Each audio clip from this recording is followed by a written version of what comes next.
Hello पीगल्स। तो आज मैं आप लोगों के लिए एक रिवीजन लेक्चर लेके आया हूँ जो कि है रिडेम्पशन ऑफ प्रेफरेंस शेयर्स पर। ये मेरी एक इंस्टाग्राम फॉलोवर ने मुझसे रिक्वेस्ट की थी तो मैं ये वीडियो बना रहा हूँ। अगर आपको भी कोई डाउट है तो आप मुझे फ्रीली डीएम कर सकते हैं हमारे इंस्टाग्राम पेज पर जिसका नाम है प्रोफेसर जी। हेलो जी, तो चलिए स्टार्ट करते हैं। तो गाइज मैं इस रिडेम्पशन ऑफ प्रेफरेंस शेयर्स के टॉपिक को ना दो डिविजन्स में पढ़ाऊंगा। तो गाइज पहला डिवीजन होगा प्रिंसिपल रीपेमेंट का, कि जो आप प्रिंसिपल रीपेमेंट करोगे वो कैसे करोगे, ठीक है।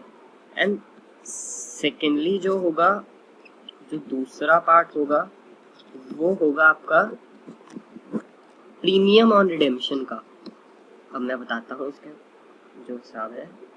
गाइज मान लो आपने प्रेफरेंस शेयर इशू करे 5 लाख रुपीज के, एंड उनके ऊपर आपने जब रिडीम करना था तो आपने बोला जी हम इनको रिडीम करेंगे 10% के प्रीमियम पर। तो अगर हम देखें तो यहाँ पर मुझे जो टोटल पैसा देना होगा वो देना होगा 5,50,000। तो इन 5,50,000 में से 5 लाख जो है वो आपका प्रिंसिपल अमाउंट है, एंड जो 50,000 है, 50,000 है वो आपका प्रीमियम है। तो इस पूरे चैप्टर में हम यही बात करने वाले हैं कि यार ये जो 5 लाख रुपया है ये कहाँ से आएगा और ये जो 50,000 रुपये ये कहाँ से आएंगे। तो चलो फिर मैं आपको लेकर चलता हूँ कि ये पैसे आएंगे। तो आपके सबसे पहले प्रिंसिपल रीपेमेंट के जो पैसे हैं गाइस, वो प्रिंसिपल रीपेमेंट के पैसे दो तरीकों से आप ला सकती है कंपनी। वो जो दो तरीके हैं प्रिंसिपल की रीपेमेंट के, प्रिंसिपल की रीपेमेंट के दो तरीके हैं। वो दो तरीके हैं, पहला तो जी पैसा आएगा CRR से। CRR की जो फुल फॉर्म है बेटा, CRR की जो फुल फॉर्म है बेटा वो है, मैं यहाँ पर लिख देता हूँ आप लोगों के लिए, वो है जी कैपिटल रिडेम्पशन। ये टेक्नोलॉजी बहुत पसंद आती है। Capital redemption reserve. I hope आपको रिजर्व की स्पेलिंग तो आती ही है। तो गाइज अब जब प्रिंसिपल रीपेमेंट की बात होगी तो कंपनी सबसे पहले भागेगी आपके कैपिटल रिडेम्पशन रिजर्व की तरफ कि CRR भाई हमें पैसे दो। तो अगर तो CRR भाई के पास पैसे होंगे तो CRR भाई पैसे दे देगा, लेकिन अगर CRR भाई के पास पैसे नहीं हुए तो कंपनी बताइए किसके पास जाएगी। तो गाइस कंपनी जाएगी फ्रेश इशू की तरफ। तो company fresh issue of shares करेगी। तो फ्रेश इशू ऑफ शेयर्स ही कौन से shares, fresh issue of equity shares. तो कंपनी इन शेयर्स का फ्रेश इशू करेगी, एंड जो पैसे आएंगे उनसे जो प्रेफरेंस शेयर्स थे उनके प्रिंसिपल की रीपेमेंट करेगी। चलो जी, हमें ये बात समझ आ गई। क्या आपको आ गई? पक्का ना? तो चलो अब जरा एंट्रीज देख लें। तो जब CRR से कंपनी रीपेमेंट करेगी तो CRR से रीपेमेंट कर CRR के अंदर जो अमाउंट ट्रांसफर करेगी कंपनी, तो उसकी एंट्री होगी guys free reserve, sorry second, या इसकी एंट्री होगी फ्री रिजर्व अकाउंट डेबिट। अभी फ्री रिजर्व या तो सिक्योरिटी प्रीमियम रिजर्व या जनरल रिजर्व, आपको बताइए फ्री रिजर्व क्या होते हैं। टू CRR अकाउंट, ये होगी पैसे ट्रांसफर करने की CRR में।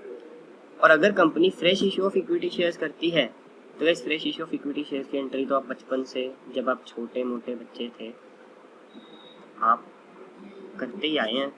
क्या एंट्री होती थी आप खुद बताएंगे मुझे। अभी मैं लिखूंगा तो आप कहेंगे यार ये तो मजाक ही करा जा रहा है। तो गाइस इसकी एंट्री होगी, इसकी एंट्री होगी इसकी एंट्री होगी bank account debited to share application and allotment. And इसकी जो दूसरी एंट्री होगी वो क्या होगी, अब बताइए खुद मुझे। वो एंट्री होगी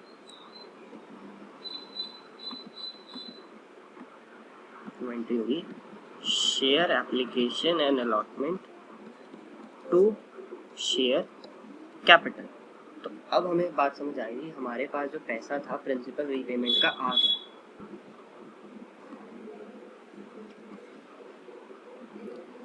तो वैसे जब हमारे पास प्रिंसिपल रीपेमेंट का पैसा आ गया तो बात आई कि प्रेफरेंस शेयर्स की रिडेम्पशन कैसे करते हैं। प्रेफरेंस शेयर्स की रिडेम्पशन जैसे आप डिबेंचर्स की करते थे वैसे ही करनी है, नॉर्मल सी चीज़ है बिल्कुल। तो हम लिखते हैं इसका क्या होगी एंट्री, प्रेफरेंस शेयर कैपिटल। क्योंकि प्रेफरेंस शेयर कैपिटल कम हो रही है तो मैं इसको डेबिट कर रहा हूँ। जब क्रेडिट होती है तो बढ़ती है ना, तो जब कम होगी तो मैं क्रेडिट करूँगा। Preference share capital account to preference share holder account. And जो गाइस इसकी दूसरी एंट्री होगी, वो होगी preference share holder account to आप खुद बताइए, पैसे देंगे तो टू बैंक अकाउंट। अब ये तो जी हमारी सारी की सारी जो बात थी, सारी की सारी बातचीत हमारी हो गई किसकी, प्रिंसिपल रीपेमेंट की। ये देखिए मैं आपको एक बार और छोटा करके दिखा देता हूँ पूरा जो हमने करा है। ये देखिए, तो जो ये हमारी बात थी, हमने पहले कहा कि जो प्रिंसिपल रीपेमेंट है वो होगी या तो हमारे CRR भाई के थ्रू या फिर होगी fresh issue of equity shares के थ्रू। CRR से करेंगे तो free reserve account debited to CRR। अगर fresh issue of equity shares करेंगे तो आपको एंट्रीज पता ही है, बच्चों वाली एंट्रीज थी। और जब रिडेम्पशन करोगे प्रेफरेंस शेयर्स की तो ये एंट्री हो जाएगी। अब हम आते हैं अपने दूसरे टॉपिक पर जो है प्रीमियम ऑन रिडेम्पशन। तो गाइस प्रीमियम ऑन रिडेम्पशन का जो पैसा है वो कहाँ से आएगा, तो प्रीमियम ऑन रिडेम्पशन का जो पैसा है वो आएगा प्रीमियम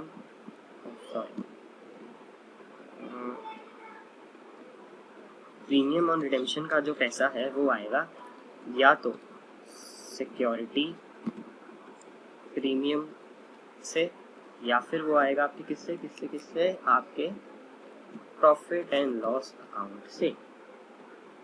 तो अब एंट्रीज देखने इसकी क्या होगी। जब सिक्योरिटी प्रीमियम से पैसे लोगे तो सिक्योरिटी प्रीमियम भाई को हम कहेंगे भाई बताओ एंट्री क्या हुई, तो सिक्योरिटी प्रीमियम रिजर्व की एंट्री होगी security premium reserve account debited to premium on redemption. और P&L की एंट्री वही same, statement of P&L to premium on redemption.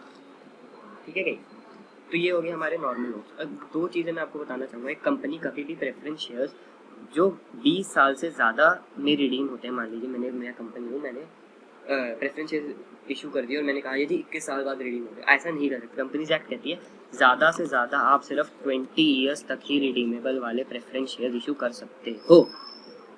चलो दूसरी बात, दूसरा नोट ये था कि जो partly paid up preference shares हैं वो कभी भी रिडीम नहीं हो सकते।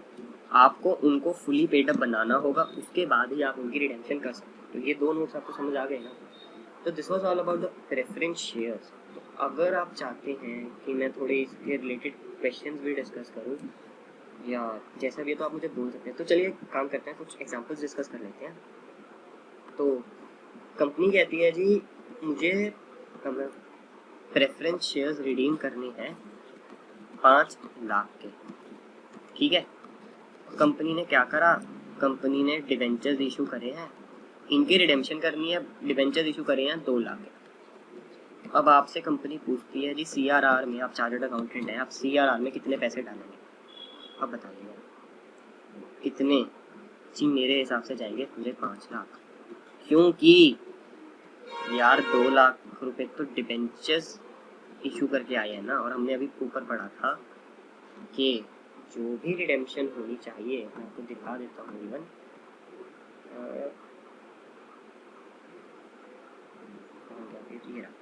कि जो आप रीपेमेंट करेंगे वो सिर्फ और सिर्फ fresh issue of equity share से करेंगे। रिडेम्पशन ओ सॉरी, डिबेंचर से लेना देना हमारा कुछ नहीं है। तो चलो वापस आओ, कंपनी ने इशू करे ये, तो CRR में अमाउंट जाएगी पूरी 5 लाख की। मैं एक और एग्जांपल लेना चाहता हूँ, सेम चीज़ कहता हूँ मैं। कंपनी ने प्रेफरेंस शेयर्स रिडीम करने हैं कितने के, 5 लाख के। कंपनी ने प्रेफरेंस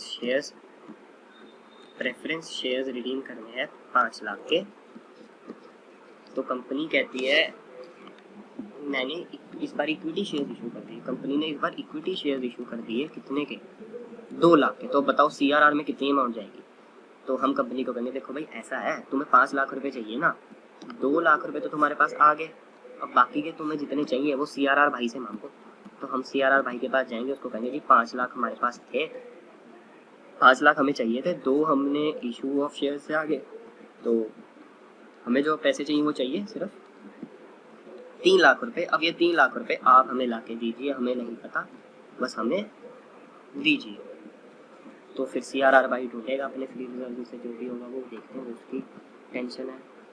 चलो एक और एग्जांपल, ज़्यादा टेंशन मत लीजिए, मैं जल्दी ही ख़त्म करूँगा वीडियो, बट ये क्लियरेंस बहुत ज़रूरी है। अब ध्यान से सुनना, कंपनी ने प्रेफरेंस शेयर्स इशू करे, तो प्रेफरेंस शेयर्स रिडीम करने थे 5 लाख के। इसके लिए अब 2 केसेस ले रहा हूँ। कंपनी ने इक्विटी शेयर इशू करे 2 लाख के, फर्स्ट केस है 2 लाख के at the rate of 10% discount. और दूसरा मैं कहता हूँ कंपनी ने फिर द्वारा इक्विटी शेयर इशू करे 2 लाख के at the rate of 10% premium. अब इन दोनों केसेस में हमें बताना है कि आपके जो CRR है उसमें कितनी अमाउंट जाएगी। तो चलो देखते हैं भाई कितनी अमाउंट जाएगी। तो फर्स्ट केस में मैं कहता हूँ मेरे को 5 लाख चाहिए थे, उसमें से इन 5 लाख रुपए में से मुझे इक्विटी शेयर से पहले कितने रुपए मिलेंगे, पहले ये सोच सकते हैं। इक्विटी शेयर्स अभी हमने ऊपर देखा, हमने इशू करे थे 2 लाख के 10% के डिस्काउंट में। तो सीधा सीधा मैं कहता हूँ यार मेरे को नेट प्रोसीड्स जो आई है ना वो 1,80,000 रुपये की आई हैं। तो मुझे CRR में जो पैसे मेरे पास होने चाहिए वो होने चाहिए 3,20,000 रुपये। तो चलो भाई अब दूसरे केस में वो कहता है कि फिर द्वारा वही कि जी मुझे चाहिए थे 5 लाख रुपए और मैंने इशू करे हैं 2 लाख के इक्विटी शेयर 10% के प्रीमियम पे। मतलब कि मेरे पास जो पैसा आया जी, वो जो पैसा आया ना वो 2,20,000 रुपये आए। अब गाइज अब बताओ CRR में कितने जाएंगे। अब CRR में यार जो जाएंगे ना पैसे, वो आप कहेंगे यार ये क्या करा जा रहा है, बट जो CRR में हमें पैसे चाहिए होंगे वो चाहिए होंगे 5 लाख माइनस 2 लाख, सिर्फ 3 लाख। हमने आपने देखा कि पिछली बारी में जो डिस्काउंट था वो तो हमने कंसीडर करा, मतलब वो तो डिडक्ट करा, बट यहाँ पर वो प्रीमियम ऐड ऑन नहीं करा। क्यों नहीं करा, क्योंकि कंपनीज एक्ट में नहीं अलाउ करता कि अगर आपने इक्विटी शेयर इशू करे हैं प्रीमियम पर तो उनका प्रीमियम आप प्रिंसिपल रीपेमेंट में यूज़ करें। बस दिस वॉज द थिंग, आप MCQs प्रैक्टिस कर सकते हैं, यही रिवीजन था। तो आप इतना करिए बहुत है, और भी 2-3 तरीके हैं, बट यही ज़्यादा इंपॉर्टेंट चीज़ें थी जो मैंने आपको इस रिवीजन वीडियो में कवर करा है। Thank you so much. अगर आपको और भी रिवीजन वीडियो चाहिए किसी टॉपिक पर तो आप मुझे फ्रीली मेरे इंस्टाग्राम अकाउंट के ऊपर DM कर सकते हैं, मैं वीडियोज़ बनाऊँगा। Thank you so much. This was Mukul Narula and you were watching professor ji. Bye ji.